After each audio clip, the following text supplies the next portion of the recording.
Gorgeous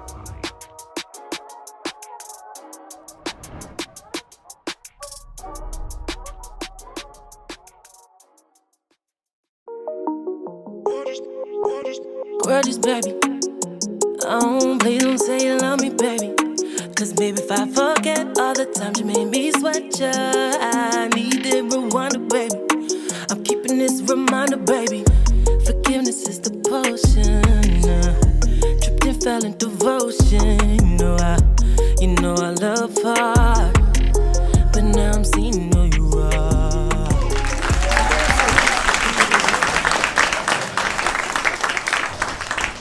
Yes. Okay. So first and foremost, job well done. Job well done. Absolutely. So before we really go deep into this, can you just let everybody know the exact time frame it took for this project, please? First of all, shout out to everyone for coming tonight. I really appreciate you. All of us appreciate you all for sitting through here, watching it, supporting the posts that we've been seeing so far. It's been amazing. And it's kind of, I'm not no public speaker, so all this is new to me.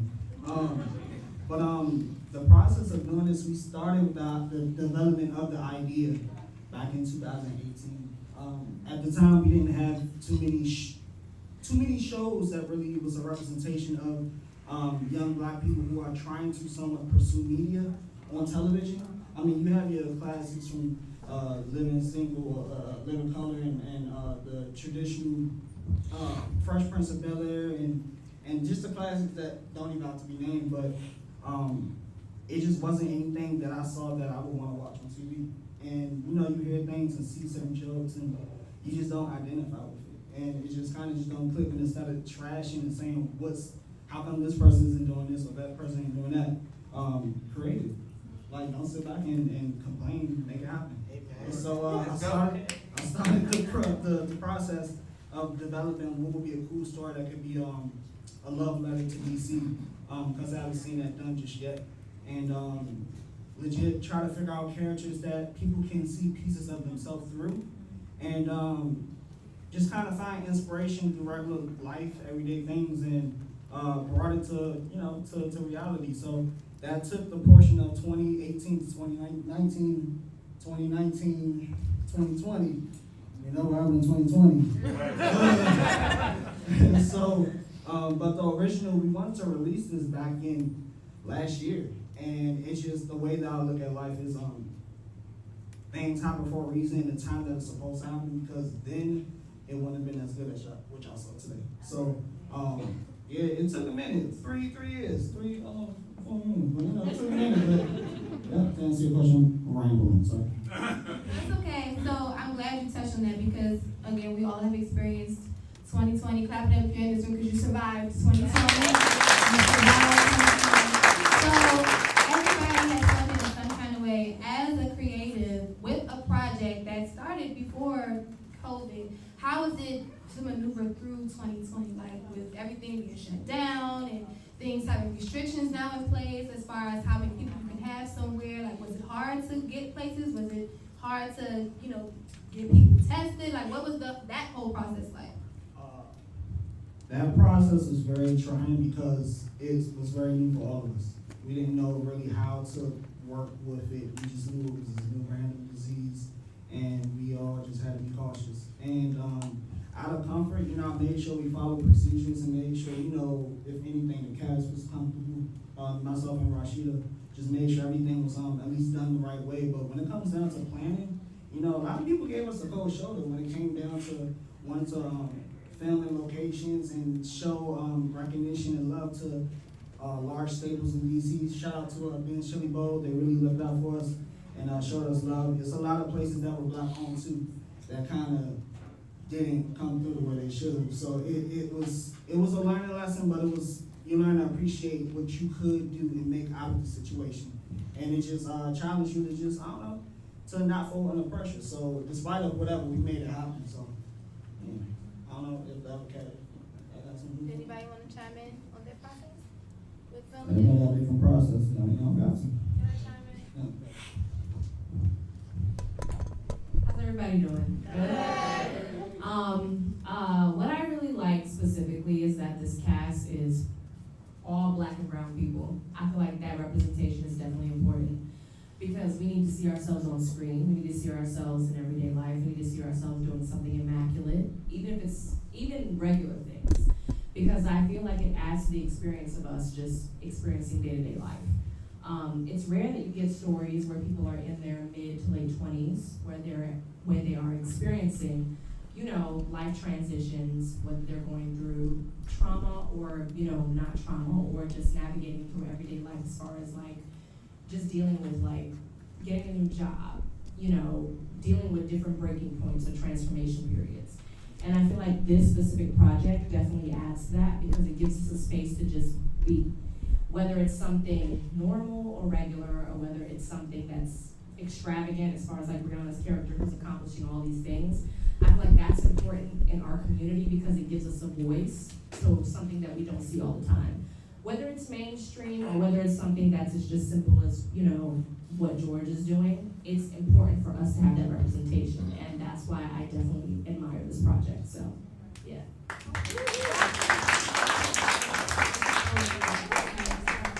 Hi, y'all. First of all, I'd like to take my hat off to George and Ra for even finishing this during COVID. Also, when we were creative, we all were hit from all angles from COVID. And just the fact that George and Ra finished this in the midst of a pandemic.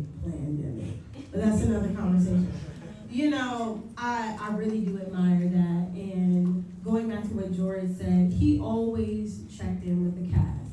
He always made sure we were confident and comfortable with whatever the plan was. And I really do appreciate that because there are people that didn't care about the pandemic or didn't even believe it or whatever the case was, but George made sure he checked in with each and every one of us. I remember vividly my conversation when George called and just said, "Hey Courtney, how are you doing?" And just as an actress and being in the game for, gosh, I don't know how long, for a long time, just to have a producer and a writer and a director call you and say, "Hey Courtney, how are you doing?" That is monumentous. And it means so much to me. So, George, Rob, everyone who is involved with this project, thank you.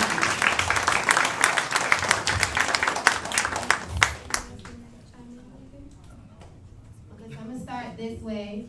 So, I want you to describe your character in one word. Y'all want to start with me? What would you say? Whew, Brianna, well, I don't want to say she's a character because we all like characters. The word that comes to mind is bougie. Bougie, fab. Yeah, but you know, I'm gonna use Ra's word. Where is she? I don't know where she is. I'm going to use problematic. I'm going to use problematic. Hey everyone. For my character, the one word I'll probably use would be unnecessary. Very unnecessary. Speaks for itself. I would say Faye's a paradox, because one minute she knows where she wants to be and she's like driven and she's in it, and the next minute she just doesn't know what is going on. So I would definitely call her a paradox. You know, it's that weird phase of like, I know what I want, I'm gonna go after it, and it's like, I don't know what's going on. I don't know what's going on around me, I don't know what's happening, I'm just, you know, trying to figure it out as I go, so.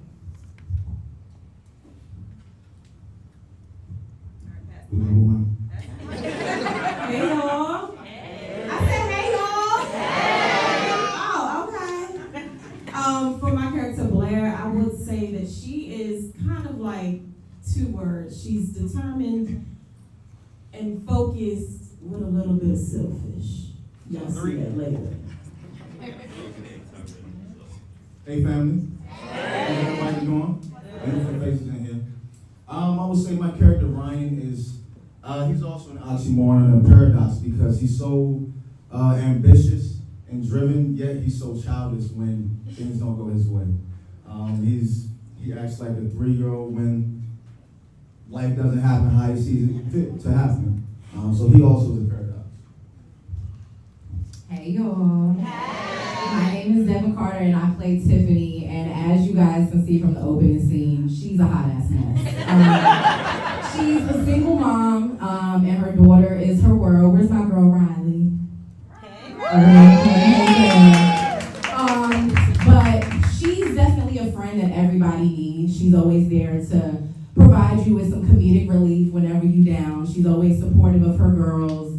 But she doesn't make the best decisions when it comes to the men that she chooses to have in her life. And you guys will see that as the story unfolds. So she will be fun to watch, I will say that. So messy? So messy? That's the word? You guys can hear me, right? Okay, so that way I don't have to keep going back. It was just, yeah. Okay, so starting with Devin, what would you say was your hardest part about filming and then your favorite part about filming? The hardest part about filming, probably it just being new for me, it being a new experience. So you never really know what to expect, but the best part about it was that the cast was amazing. I mean, every time we would link up, the chemistry was undeniable, it was extremely organic, and George and Ra made the experience a lot easier for us too, with the professionalism. So I would say the hardest part would probably be learning my script. Rob would get pissed off at me all the time. So reading the line, she's reading the same line 7 times.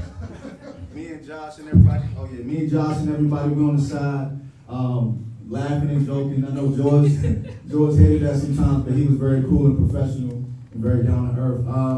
My favorite, I would say, it was one day, there's actually a scene without giving too much information, but there was some drinking involved.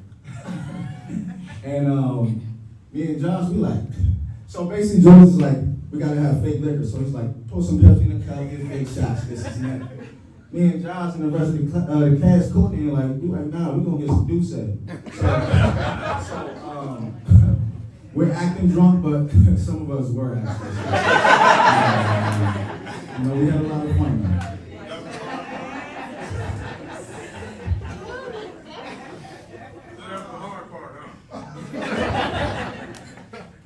Every time, man.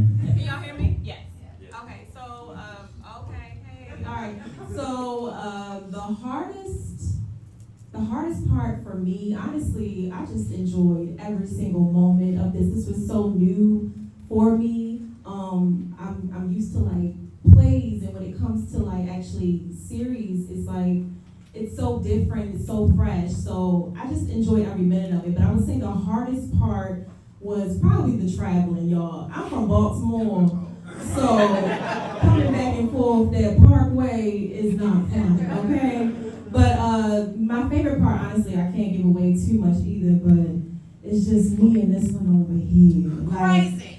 It's so great, and I can't tell y'all, but we just had an amazing time. We was up 3, 4 a.m. just filming and just doing the scene over and over again. It was getting heated. It was getting a little hot, but I can't wait for y'all to see that. But I just enjoyed every single moment, and I just enjoyed this entire cast. It's been so phenomenal and so fun. So,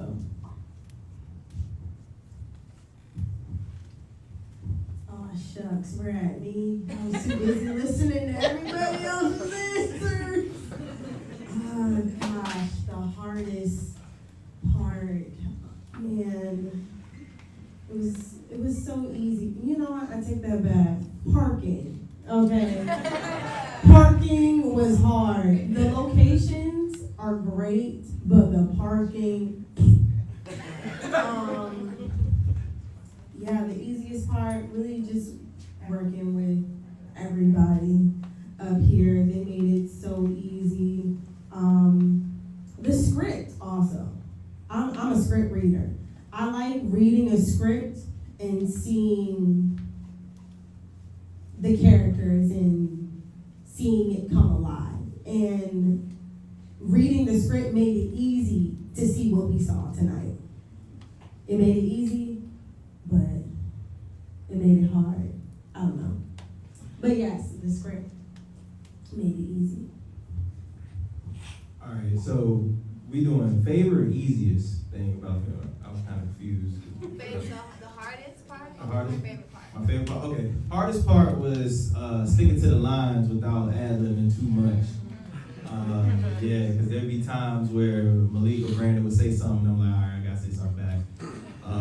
And my favorite part is probably, there's a lot of insiders in the film, at least when we were filming. Because with the guys, a lot of times we filmed just with the guys, and it was a lot of like conversations before we even filmed. And it would be a lot of back and forth banter and things of that nature, and it would make its way into the film. I think actually in the car scene, Malik said something funny, which is my favorite part of the I'm gonna bring up. One time there was a club scene or whatever, and we were talking, this is before, like, this is not about the actual show, this is like when we were just chilling. We were just messing around, and I accidentally, spit just came out of my mouth and, flew into Malik's lip. So, I lie to you now, for 2 hours straight, he just brought up consecutively, this dude just spit on my lip, constantly, And it honestly had me in tears laughing because I didn't even know that I spit on his lip until these two was like, "Fool, did you not just know what you did?" I'm like, "No, what did I do?" So you didn't see that spit booger just fly into his mouth? I was like, "Nah, I didn't." So actually I think in the car scene he brings us in, "You over here spitting on people." And it was from that. That was probably my favorite part. At least normal. But go ahead. I would say the hardest part for me is, I don't know if George and Naya remember, and Raw too, when we were filming and we had to do this car scene, it was mad cold outside, okay? It was so cold and I was so tired and I was just like, all right, I'm gonna just push through it. That was the hardest part for me. Everything else was pretty much easy because the on-screen chemistry was easy. And then as far as the intimate scenes, as far as the relationship goes, I really enjoyed that because I feel like there's a layer that we don't really touch on in everyday life. When you're with somebody and you're going through emotions and it's y'all been used to each other for a while, and then you guys actually start going through real life stuff, that's the type of stuff that makes me proud to be an actor because that's things that you don't show other people. You know what I mean? Those intimate, really hardcore scenes where you're this is how I'm being transparent with you and this is how you're receiving it. We don't really get to see that all the time unless you're really intimate with that person. So those were my favorite scenes. Also, the scenes with the girls were also my favorite because I felt like we all just played on each other's energy and everybody had big energy, so I enjoyed that. The hardest part, like I said, was just the being cold, you know what I mean, and getting in and out of the car scene. But everything else is pretty much easy because I just enjoyed my cast all together. So also, I gotta use the bathroom, so I'm gonna excuse myself. Oh, side note, I forgot. The hardest thing also is taking photos. I'm not photogenic. I want to direct it back to you. So the music that we heard throughout episode 1, can you enlighten us on the music? Because some things I'm familiar with, I'm not sure if everybody else is familiar with, and then you also have something that's happening with the music.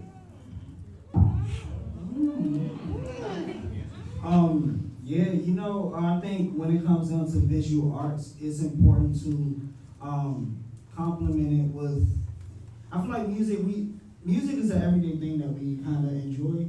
I feel like people use music to really stay alive, and it gets that deep. But I feel like it affects the mood. You really can tell or decipher, a moment based on what you're listening to, and it's almost like it's manipulative in a sense. But it was important for me to have a fresh feel, to make it feel youthful, but make it feel honest, and for you to kind of hint on that from listening to what you heard. But throughout the first pilot episode, you hear things from this dope artist go by, Naya Money.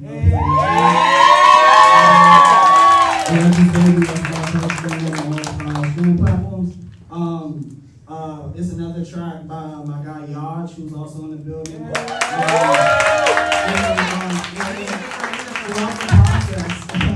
Throughout the process, we are in the process of working on an exclusive UnBothered soundtrack. So you guys will hear that coming soon. Obviously, just a lot of big heat with that. So keep your eyes on that as this becomes available to everyone. So that's something to look out for. Also, too, I believe by tonight or tomorrow, you guys will be able to listen to our playlist. We have a playlist on our website that will feature all the music that you would hear on each episode. So we hit me out some vibes. So yeah. You gotta get Carter and put that on the radio.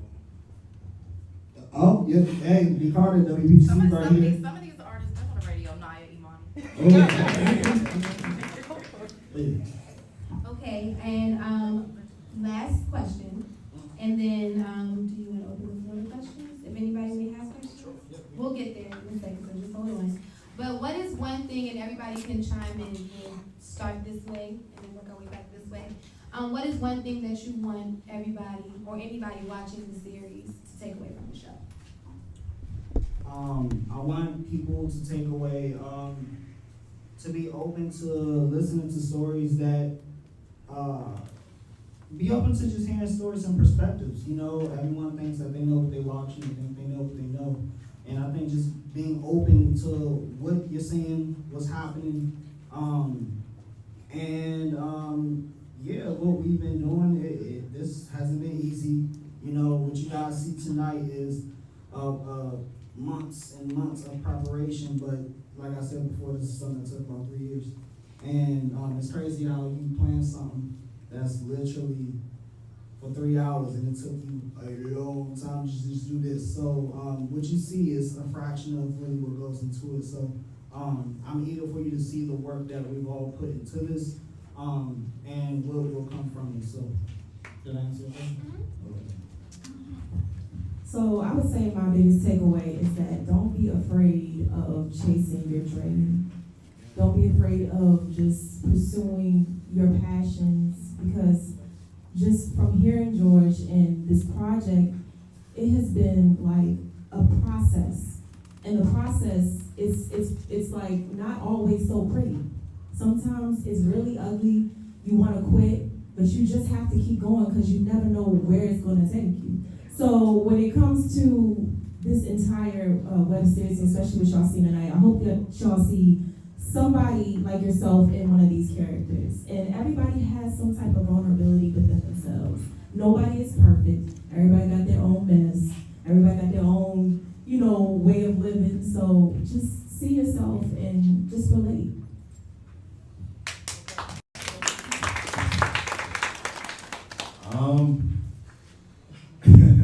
I guess I want everybody to be, again, like they said, I don't want to keep repeating, but, just be open-minded to dialogue. The show touches on a lot of hard topics, heavy topics. We get on social media and argue, and everybody think they got the answers, but nobody really has the answers. So I think it's good to see all of the characters with their different personalities, perspectives, and, just having the communication. Let's have the talks. Yeah. One thing that I would take away from the series after watching it is that nobody has this thing called life figured out. Like, you'll see every character in this show is trying to navigate through life and figure out what works best for them, their strengths, their weaknesses. We're all the same in that regard, is that we don't have shit figured out. We take life a day at a time. So that's the one thing that I would take away from it. Don't be so hard on yourself, Just take life day by day.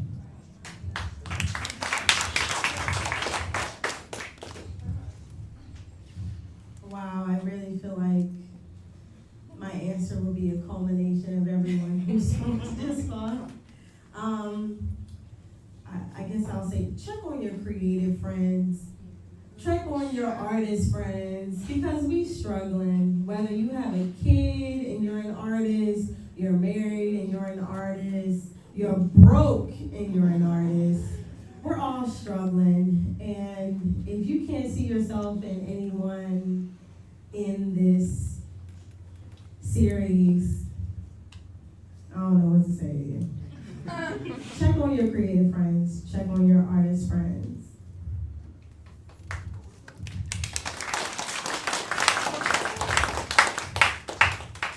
I would basically say that through watching the series, you'll realize there's no such thing as a perfect relationship.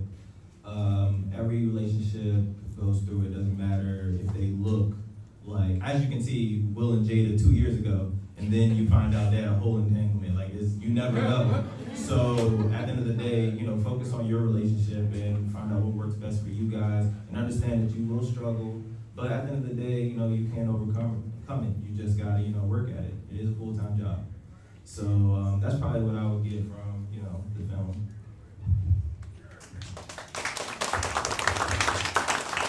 I think my biggest takeaway from this project is just enjoy the journey of everything that you're doing.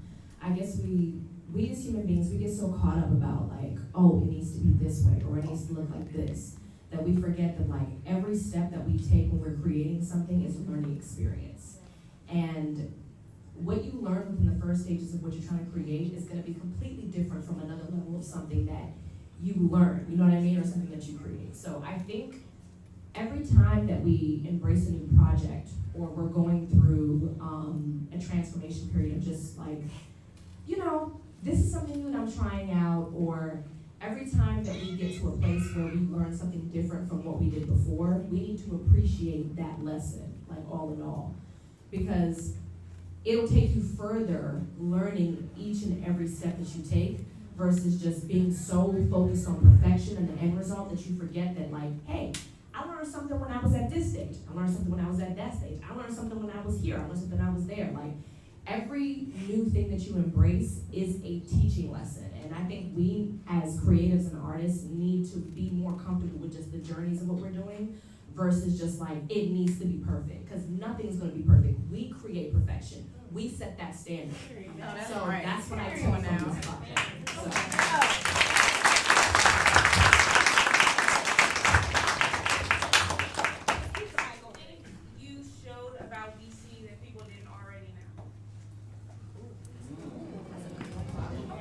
Mr. Director. What did I show about DC that people didn't know? I showed that it's people that's pursuing life in media. You know, you look at, when you think of DC, in my opinion, y'all can tell me if I'm wrong, but I think of politics, I think of the White House. I used to think of Obama, but now, you know, Trump may pop in mind. You know, I think of the national monuments and things that tourists may see with the city, but there's more to it. There's more, I mean, I know y'all heard the saying of Chocolate City. You know, we run deep in it. And I feel like I said before, there aren't too many series or maybe not enough films that touch on that as much as they could. Not saying that there's not anything or hasn't been done before, but in my opinion, it hasn't been done the way that I would have liked to see it. So, like I said before, instead of complaining, create it. Any other questions? Yes. I just want to say something. Yes. Well, first I want to say that I'm so proud of you. Second, you know, I think that post-COVID, this just makes more sense. I think pre-COVID, more people were looking to just be employed and get jobs, and I think post-COVID, as Black people in the media, we're like, let's create our own shit, even more. So I think people will definitely gravitate towards this. Good job.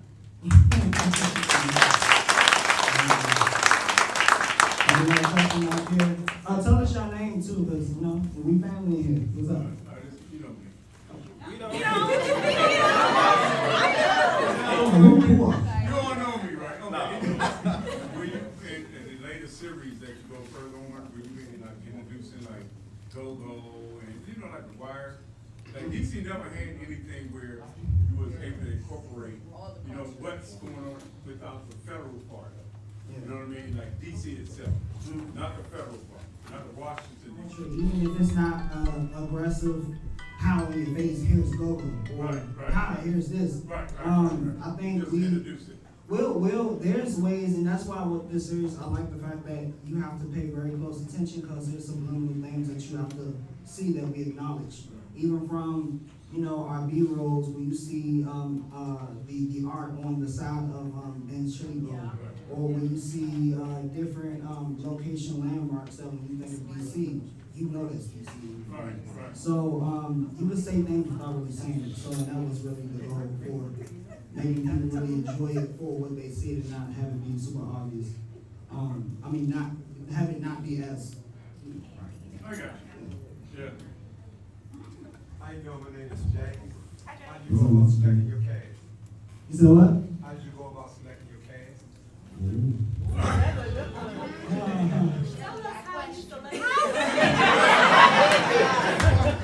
Secrets. All right. Well, I'll start with Left or right? I'll start with D. Carter, which is a very good friend of mine. Even before we started filming, she saw a split piece of legit the process of me doing this from the ground up, and I know she will always say like she was interested. She like wanted me to take her serious. She was like, "Look, I can do this." I'm like, "All right, do it." She was like, "I'm nervous, but did I do it right?" And so with her, really everybody was me seeing the potential in them, even if they haven't done it before. Because I came from a place where, you know, I wanted someone to bet on me. And I mean, even still as I prevail, because yes, you know, none of us are where we really want to be. We're all making our way there. But no, where we want to be. But you know, I think just ultimately just to bring it all full circle, you know, I believe in her, and I'm big on giving people chances. I'm big on karma. You know, when you knock on the door, answer it, and hope they answer it. And you just gotta. It's like you scratch your back. If I scratch your back, you scratch mine. And just keeping the karma, you know, that you want around, and just betting on the people that you care for and want to see win. And believing that potential in them. Brandon, I feel like me and Brandon had this conversation a little while ago, not too long. But I randomly came across Brandon on social media, like randomly. We have no mutual friends or anything. Big Bailey for you. Big Bailey for you, shameless plug. I saw his stuff, and he didn't have any actual acting experiences, but I saw that he did skits. And I don't know, I'm the type where it's like I was big on trying to bring on people that we haven't seen before. Because, you know, I mean, yeah, I know certain people that I'm like, hey, could you do this and help give it attention and make an appearance or this and that? And I'm like, I'd rather go the route to where we work from the ground up, because it hits different to audition info. She hit me up and was like, I want to do this. I was like, what? You want to do this? All right, come on audition. If you're serious about it, come on. You see where she at? I ain't leave. She ain't leaving. Look, it's only the beginning. Y'all saw a cameo about Miss Shelly. Shelly. This is an interesting person. She's not a main person, but she plays a cool, interesting part throughout it, even on the bread. She makes another special appearance that will make everything come full circle. It don't make sense right now. But Courtney, I think Courtney, she shot an audition, and I'm happy she did, because Courtney's like, everybody knew Courtney, like, and yeah, she came through. She was confident. She knew her lines. And I think on the day when we were doing auditions, we came across people who probably didn't take it serious. People came up in there with their babies. People came up, legit, it was a lot. Somebody just started smoking. And shout out to Marcus Block as well. He went through and did. He went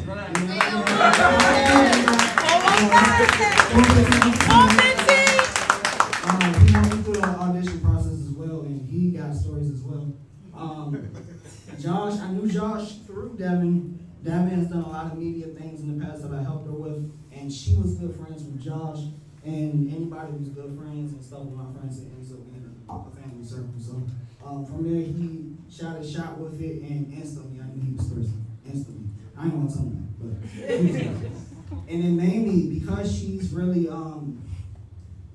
one of the strong characters in the series, we had to take a nice minute to find the right fit. And we started filming the series way before we cast her.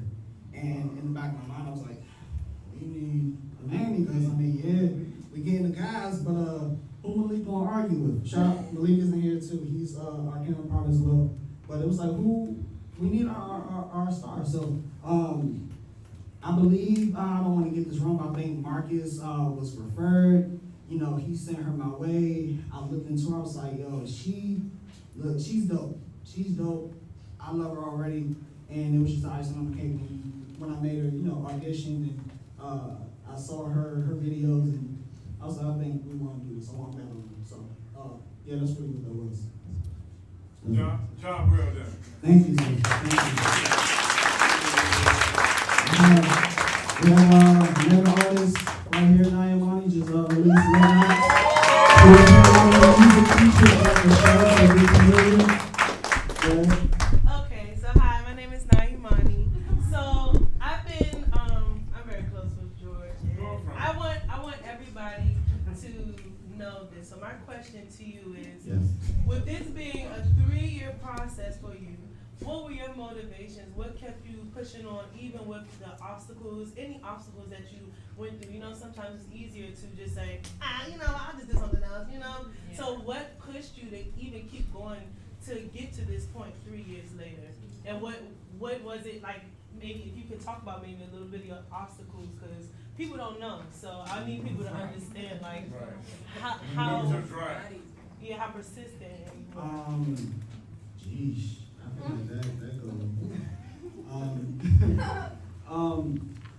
What kept me pushing, honestly, for me, I hate having that thought of what if. I've done things in the past where I might have started on something and it just, I made an excuse. Maybe it was out of fear. Like, maybe it's not going to be perceived well, or maybe they may not understand it, or it may be this or that, and I wouldn't act on it like I would. I get in my own head. But I can't live with the thought of what if. And I would just keep thinking about, there's a show idea that I have and I want to do it. And I mean, I've done small script stuff, but I ain't done nothing like this before. And I kept playing with it, and what made me stick to it was, it was a person testing me. I started the script. I was like, all right, if I'm gonna do this, I'm gonna do it all the way to front and back. And I was like, all right, I did it. All right, we gotta need to do a second script. And then so once I did little things like that, I was like, okay. But for me, once I put it out to the public, that's a whole different ballgame, because I feel like if I publicly say something, I have to stick to it. I'm a man of my word. He is. I have to stick to it. I can't. We don't have a period. We don't have a period. So, I think it's important to just match that energy that you're trying to put out. So, yeah, that's did I answer? Yeah, you did. Good job, Chris. I just wanted to ask, what was one of the what are some of the funnier moments that y'all had just on set? Man, it depends, because there was so many different things. Fun fact, today was the first time some of these people seen each other. So, I mean, thanks to COVID too. But a lot of times, there's different moments that I've had with the girls where, Devin already is a whole character in herself. So if you know Devin, you know that she's gonna say something off the wall, and then it's like, okay, cool, I think energetically though, like everybody is hilarious in their own, and that really helped the process of this even tread into a comedic relief in a sense, because we do get serious, but we also keep it above flow with the humor within the series. But yeah, the funny moments, I mean, even a lot of times I'll be in my zone setting up and making sure things are situated, and then everybody having a good time laughing. I'm like, what was that? So I think, it's just kind of just seeing everyone just connect with each other, and that was just more fun and funny for me to see. Also, too, midway when I'm talking, we have a raffle for a merch box that comes with goodies, a nice tequila drink, a shirt that is not available for purchase. It's one of the only shirts that we have. Some goodies, and then $50 Visa gift card, $2 for 4 raffle tickets. Sidebar, while we talking, if y'all want to get one, go ahead and get it, because at the end of this, we will announce the winner of the raffle ticket. Can I just say one thing? Yes. Hi, George. I just want to say you did an outstanding job. Agreed.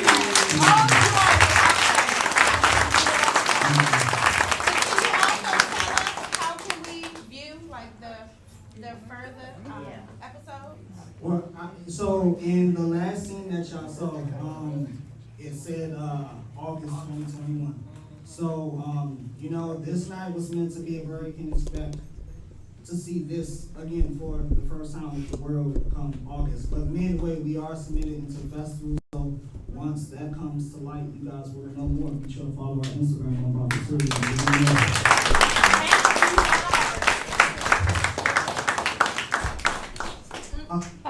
All right. Wait, me? Hey, George. I'm Ashley. I may be getting ahead of myself, but Annie, like room for a second season? We want to know too. We want to know that. Pilot episode 2, season 2. Where'd she say, George? We didn't hear it back here. She said, is there any potential, pretty much, will it be a season 2? Let's get season 1 out, How about y'all support? Support us like crazy to show that it's a viewing that no watching. Support, share, hashtag us, follow us, and spread the word because it all starts from here. We look at the Issa Rae's and see how far she is and how amazing she's done. It started within her own village, no pun intended, within her own village, and people and the support is what grounded that and made that where that is today. So it starts with you guys. So be sure to follow us, stay connected with us, and support everything that we do. I'm told that we have to wrap this up due to reasons, but be sure to come to us once this is done, and we will add some questions. Come in, I got you, I promise. So I believe we're getting ready to announce the winner. I'm sorry. Oh, okay, so thank you guys for being here. So clap it up for yourselves. Word is back.